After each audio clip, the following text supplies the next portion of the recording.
Vous êtes de plus en plus nombreux à suivre Évasion Guinée. Nous vous en remercions, mesdames et messieurs. Bonsoir et bienvenue dans ce journal à la une de l'actualité suite à la déclaration de l'opposition qui affirme ne pas reconnaître la légitimité du pouvoir en place. Le gouvernement guinéen réagit à travers une conférence de presse organisée ce mercredi par son porte-parole. À suivre dans ce Eva Info. Ensemble, œuvrons pour une Guinée réconciliée dans l'écoute, la vérité, la justice et la paix. C'est sous ce slogan que le président de la République a lancé à Conakry les consultations nationales en appui à la réconciliation dans le pays. Et puis la Guinée va enfin se doter d'une bibliothèque nationale. C'est le Premier ministre, chef du gouvernement, qui a procédé à la pose de sa première pierre. Cette bibliothèque va permettre au ministère de la Culture et du Patrimoine historique d'archiver tous les documents importants sur l'histoire de la Guinée. Encore une fois, bienvenue à tous.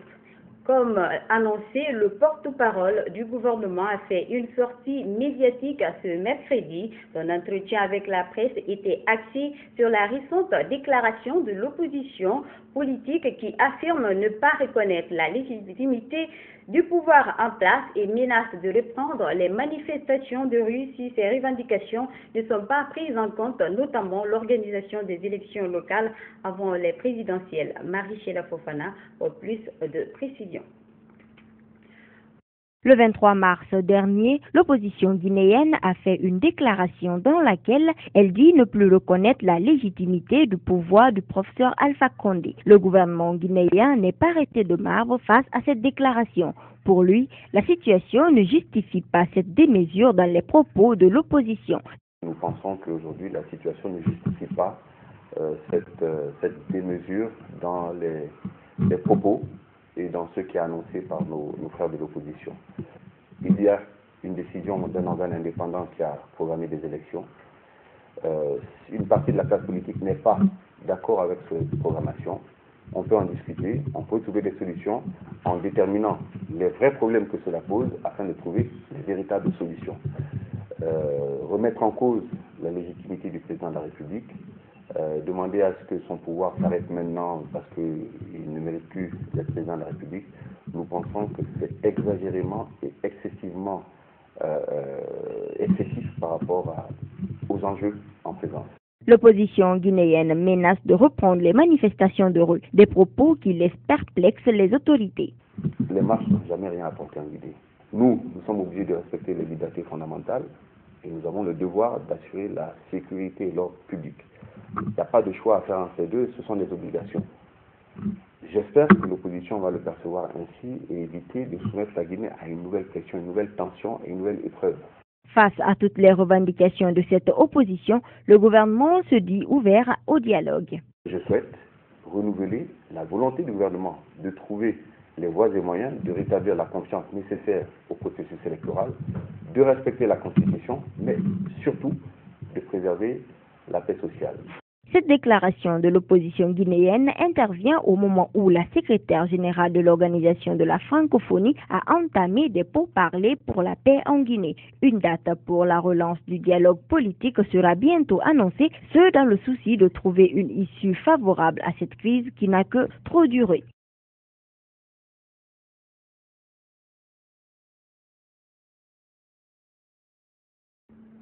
Autre titre de cette édition, le chef de l'État a procédé ce mercredi au lancement des consultations nationales en appui à la réconciliation nationale, co-présidée par l'archevêque de Conakry et le grand imam de la mosquée Faisal. La commission provisoire de réflexion a choisi à cette occasion le slogan « Ensemble, œuvrons pour une Guinée réconciliée dans l'écoute, la vérité, la justice et la paix ». Sarah Kamara.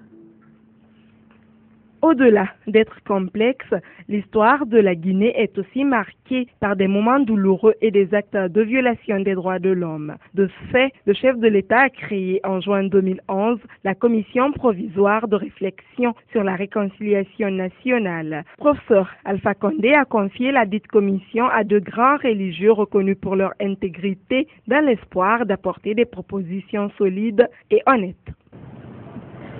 La mission confiée à la commission est de mener des réflexions approfondies et faire au chef de l'État des recommandations idoines sur les conditions de mise en œuvre et de réalisation de la réconciliation nationale. Avec l'appui du Haut Commissariat des Nations Unies aux droits de l'homme et du Programme des Nations Unies pour le développement, la Commission a élaboré un projet de recueil des résidérata de la population, ce en vue de proposer des mécanismes pour aboutir à une réconciliation nationale conformément aux exigences de vérité, de justice, de réparation et de réforme institutionnelle. Le système des Nations Unies reste ainsi convaincu que l'enjeu de la paix est partagé par tous et voudrait à cet effet renouveler son engagement à accompagner la Guinée dans la recherche des mécanismes endogènes susceptibles de fédérer les énergies des filles et fils de la Guinée, à souffler dans la même trompette qu'est celle de la paix. Dans un climat politique tendu entre le pouvoir et l'opposition, le chef de l'État a plaidé pour la réconciliation nationale entre les Guinéens. Professeur Alpha Condé a lancé un message d'apaisement à l'endroit de ses compatriotes. Il faut que ces jeunesses se donnent la main. La réconciliation doit se faire au niveau des populations sans propagande, sans rien. Donc, il faut que chacun accepte cela.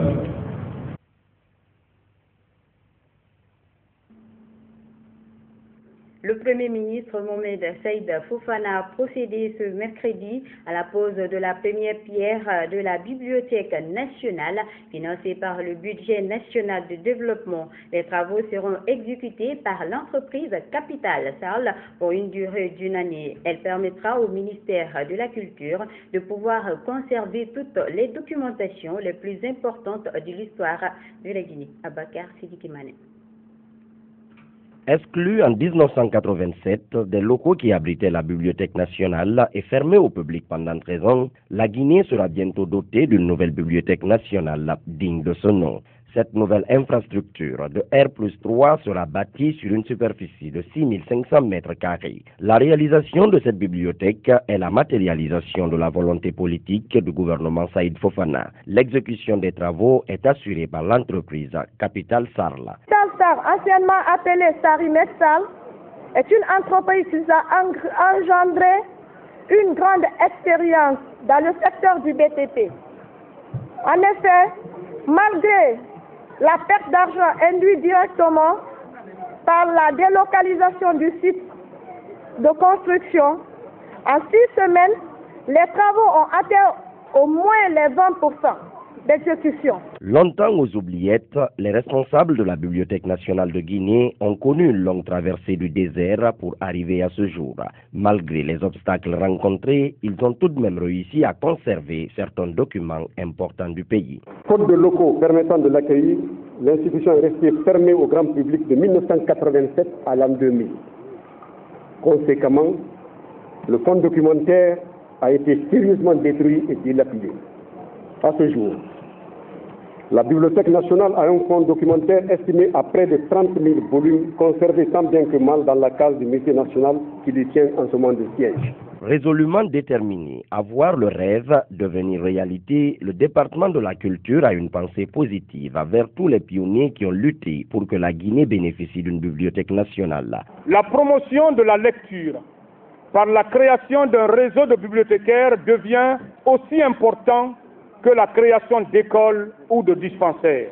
La réalisation de cette œuvre immortalisera les précurseurs de la Bibliothèque nationale, ceux qui ont cru au futur et à l'épanouissement de la pensée. Avec l'exécution de cette bibliothèque nationale, le gouvernement entend redonner un nouvel élan à la culture guinéenne. Ce mercredi 25 mars 2015 rentre dans les annales de l'histoire scientifique et culturelle de notre pays.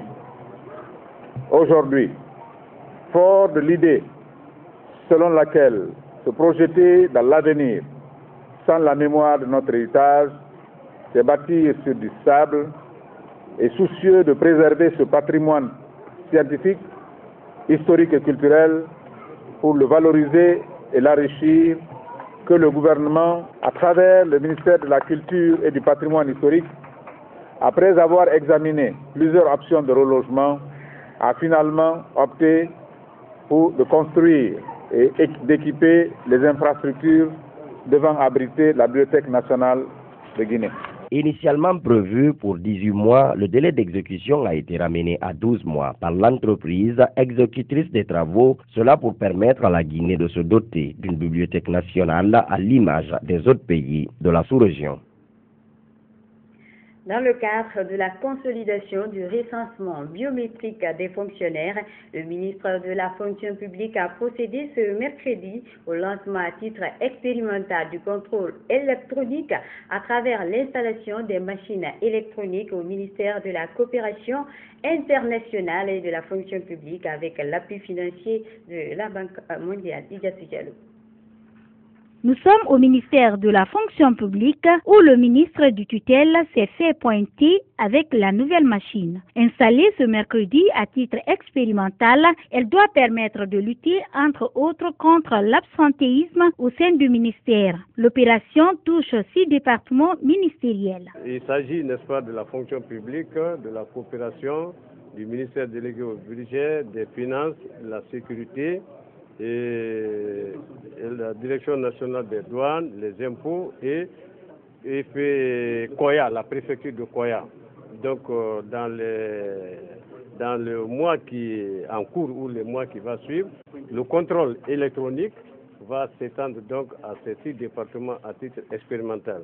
Après, nous aurons tiré les leçons. Au dire du ministre Kourouma, toutes les dispositions sont prises quant au suivi de ce processus engagé par la Troisième République.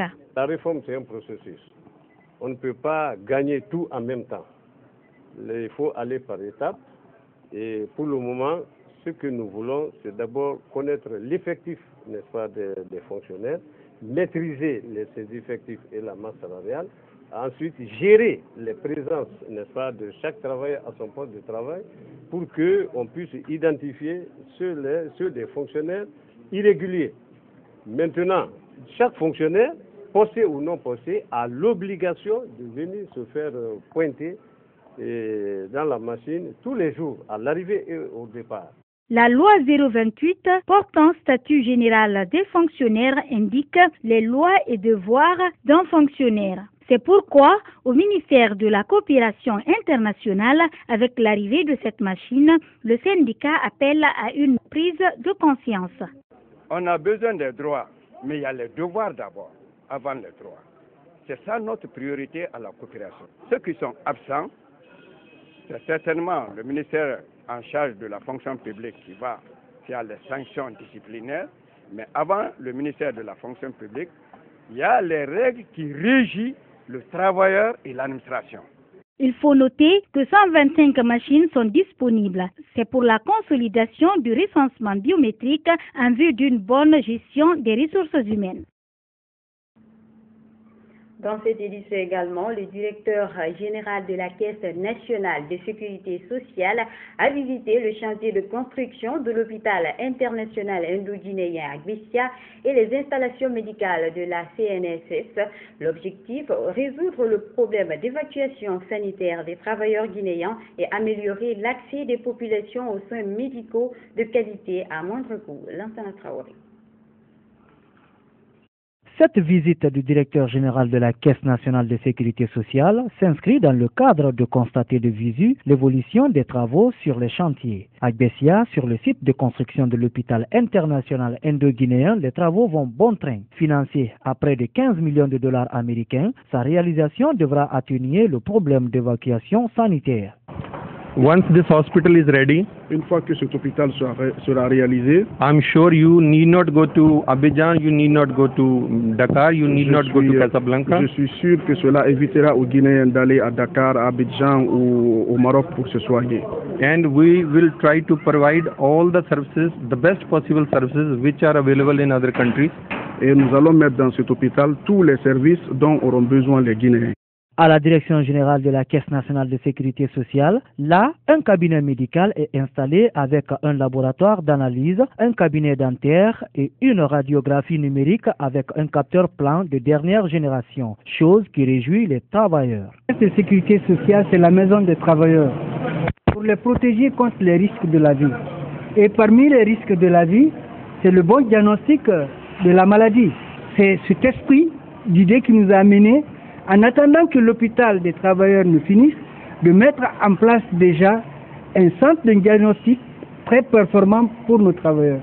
La Caisse nationale de sécurité sociale, dans sa dynamique d'offrir un hôpital de standard international et faciliter l'accès des populations aux soins de qualité, s'investit dans la réalisation des infrastructures sanitaires en Guinée. Après le constat que nous avons fait sur le terrain, à savoir que le Guinéen, pour le moindre diagnostic, est obligé d'aller à l'extérieur de son pays, rien que pour une bonne analyse de sang, nous avons dit qu'il faut qu'on soit autonome. Le bâtiment en construction que vous avez visité ce matin sera achevé et nous aussi nous aurons installé un centre d'hémodialyse permettant à nos compatriotes d'être au moins proches de leur famille. 103 salles et 57 toilettes sont prévues à l'hôpital international indo-guinéen avec la mammographie, le scanner et d'autres technologies de pointe. Une ambition que compte pérenniser la Caisse nationale pour le bien-être des Guinéens. Ebola, on en parle dans cette édition. Utiliser les jeunes pour mieux sensibiliser leurs parents sur les modes de prévention, de contamination et d'éradication du virus Ebola. Tel était l'objectif d'une conférence de presse tenue ce mercredi à la Maison commune des journalistes. L'initiative est de CDC Worldwide en partenariat avec l'UNICEF et le ministère de l'enseignement préuniversitaire avec pour thème Un sauve-sang. Cette caravane de sensibilisation fera l'objet d'une projection de documentaire de 26 minutes dans certaines écoles, lieux publics de la capitale et de l'intérieur du pays. Aïssa Toubari pour le compte-rendu. Ce documentaire de 26 minutes réalisé depuis novembre dernier porte sur le témoignage des personnes guéries d'Ebola. Traduit dans 6 langues, entre autres malinké, Soussou, Peul, Thomas, cette projection consistera pour la structure initiatrice de mieux sensibiliser la jeunesse sur le virus Ebola afin que celle-ci soit en mesure de retransmettre le message à leur voisinage. Nous avons fait un documentaire intitulé du même nom, Un sauve-sang, là où nous sommes partis recueillir les témoignages des victimes d'Ebola afin que cela puisse sensibiliser les non-croyants. Nous avons traduit le documentaire dans les 6 langues, malinké, Peul, Soussou, Kissi, Thomas et Guervé. Et le documentaire est passé sur toutes les télés de la place. Tant que Ebola n'est pas éradiqué de la Guinée, nous n'avons toujours pas fini de fournir les efforts nécessaires pour arriver à ce but.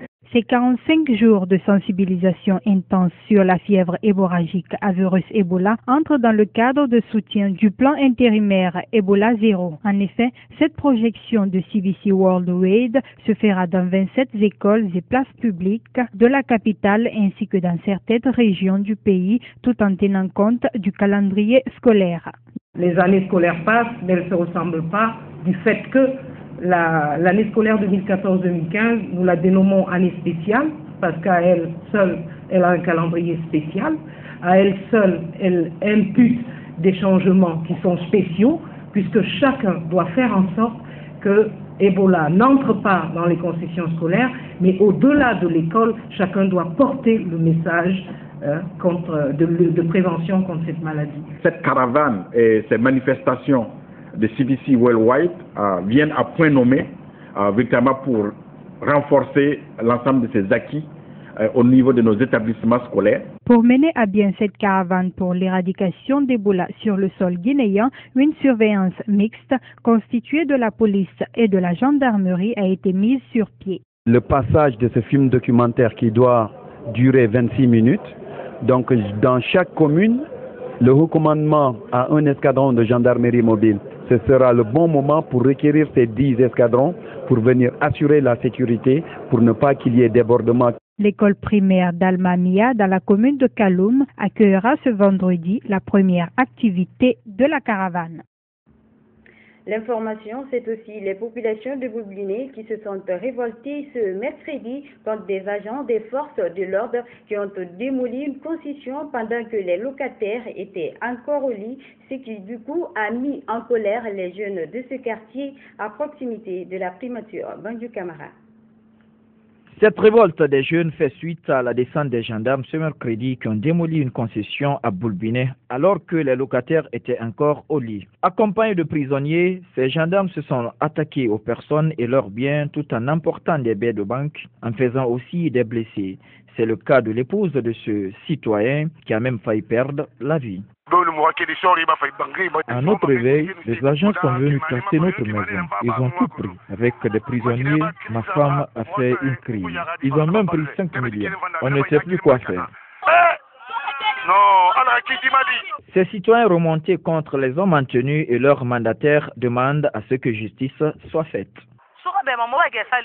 Après la prière de l'aube aujourd'hui, on a entendu des bruits. Aussitôt, j'ai demandé à ce qu'on se rende à Sékou-Touréa. Quand le Premier ministre rentrait, je me suis mise à crier au secours. Seul le Premier ministre a dépêché quelqu'un pour nous venir au secours. Il y a des gens à l'hôpital, on ne connaît pas le nombre. Nous voulons la justice. Il n'y a pas de justice en Guinée. Nous demandons à Alpha Condé de nous aider à ce que justice soit faite.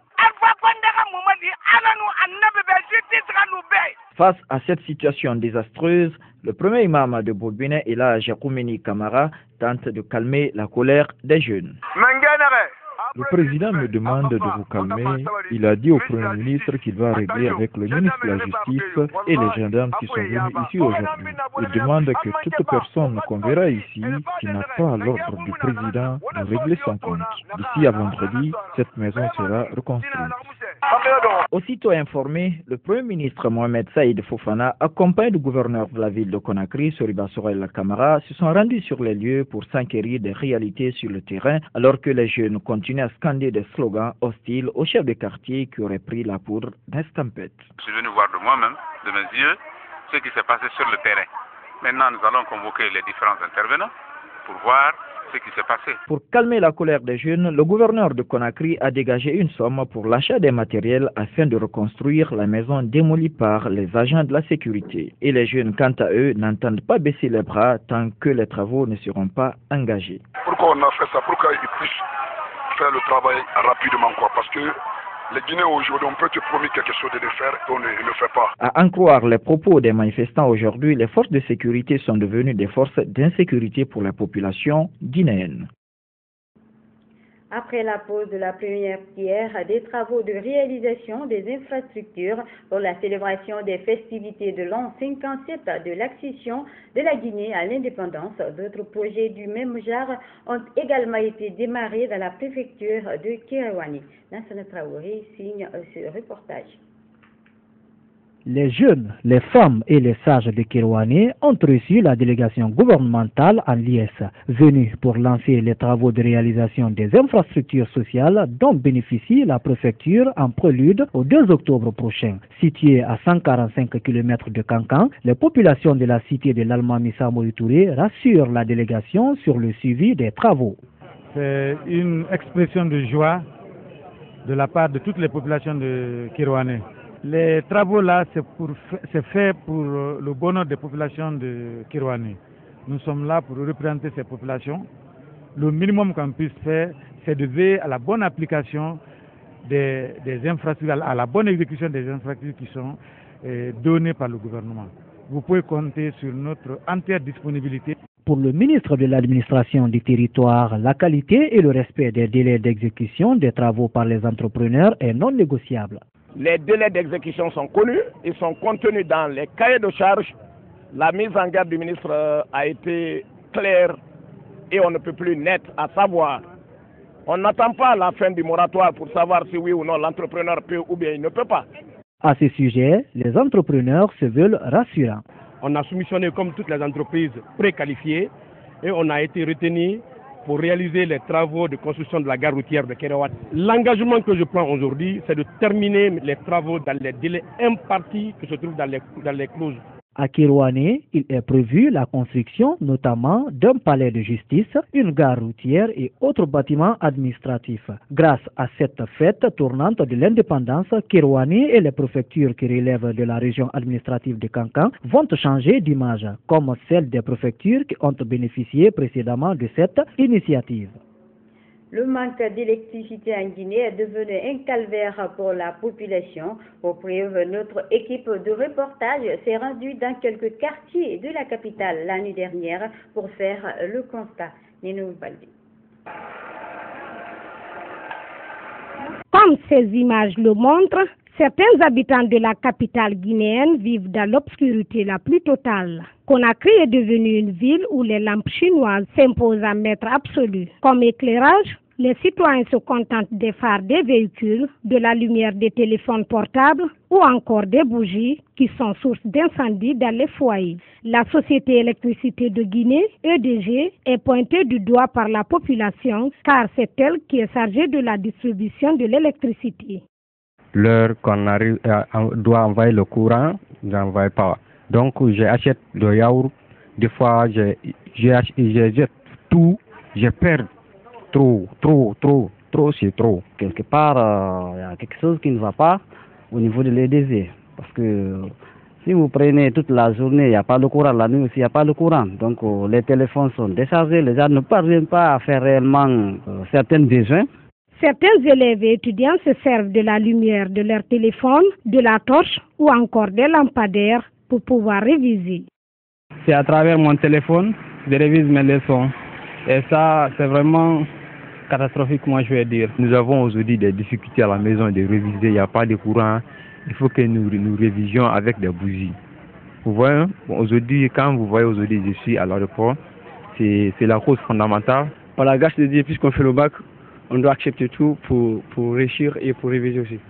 Ce que je peux dire aux autorités, c'est de nous aider, nous les élèves. Le manque d'électricité en Guinée s'est même invité sur la planète musicale étrangère avec le célèbre titre du reggaeman ivoirien Tiken Jah Fakoly. Conakry électricité, chacun à son tour, comme chez le coiffeur. Conakry électricité. Cela n'est-il pas une honte pour la Guinée? Ce qui reste clair, la population guinéenne vit la peur dans le ventre face à ce manque d'électricité qui est source d'insécurité dans le pays. Quant à l'EDG, elle continue à surfacturer les clients malgré le manque de courant. Java 2015 entendez jeunesse active pour la victoire d'Alpha Condé en 2015. C'est le nom de ce mouvement de soutien qui a été officiellement lancé mardi à Conakry. Il entend mobiliser les jeunes derrière le chef de l'État pour sa réélection après la prochaine consultation électorale. Java 2015 se veut aussi être le porte-voix de cette jeunesse auprès du gouvernement en vue de son épanouissement. Abdourahmane Ba, Youssouf Diaby. C'est une nouvelle aventure qui commence pour ce mouvement de soutien appelé Java 2015. La mobilisation ou la sensibilisation de la jeunesse sur les acquis du gouvernement de la Troisième République est la toute première action à réaliser. Pour son coordinateur national, la reconnaissance des efforts du gouvernement peut l'encourager à multiplier ses œuvres dont cette jeunesse est la première à profiter. Il est important pour nous, la jeunesse, de faire une prise de conscience par rapport aux œuvres posées par l'homme, le président de la République, le professeur Alpha Condé. Personnellement, il est appelé à passer, mais ses œuvres sont appelées à rester. Pour cela, donc, nous devons pouvoir se mobiliser. Plus que jamais, la jeunesse de la République de Guinée a soutenu l'œuvre de l'homme pour qu'encore de plus, ces œuvres soient multipliées dans l'intérêt de notre nation. Nous sommes l'avenir et le devenir de ce pays-là. Jeunesse active pour la victoire d'Alpha Condé en 2015 entend se démarquer des autres mouvements de soutien déjà existants. Au regard de son cheval de bataille qui est la cause jeune, elle compte faire des propositions réalistes au gouvernement. L'initiative prendra en compte les préoccupations de la jeunesse. Nous voulons travailler entre nous jeunes et nous ne voulons pas se mettre de porte à porte pour commander. Nous voulons proposer des idées innovatrices par rapport aux problèmes des jeunes, pas seulement que la documentation que nous avons élaborée pour remettre, mais il y a d'autres activités que nous voulons émettre pour permettre aux jeunes de comprendre que nous devons trouver notre part. Notre devoir est de mobiliser la jeunesse de façon responsable et respectueuse, à vue que nous soyons appréciés, pas en tant que des mendiants, mais appréciés sur la base des valeurs, de compétences, de capacités intellectuelles qui peuvent nous démarquer dans la situation que nous vivons aujourd'hui. Le mouvement, qui se dit ouvert à toute adhésion, promet également de suivre à la lettre toutes les promesses et engagements qui seront tenus par le président de la République jusqu'à leur réalisation. Si nous mobilisons des jeunes autour d'un objectif réaliste et rationnel, ça nous oblige et nous condamne à continuer. Parce qu'après, donc, quand le président sera réélu en 2016 comme le début, nous devons être là pour le rappeler. Monsieur le Président, vous avez pris un engagement au niveau de la jeunesse, nous voulons que ça soit respecté. Et cela se fera de façon responsable et non de façon irresponsable. Les caravanes de sensibilisation et d'échange avec les jeunes seront les stratégies de mobilisation selon le coordinateur de la jeunesse active pour la victoire d'Alpha Condé en 2015. A rappelé que l'actuelle ministre des Sports, Domani Doré, est la présidente d'honneur du mouvement. Ainsi prend fin cette édition d'information à tous. Merci de l'avoir suivi. Nous revoir sur le www.groupeevasionguinée.info. Bonsoir à tous.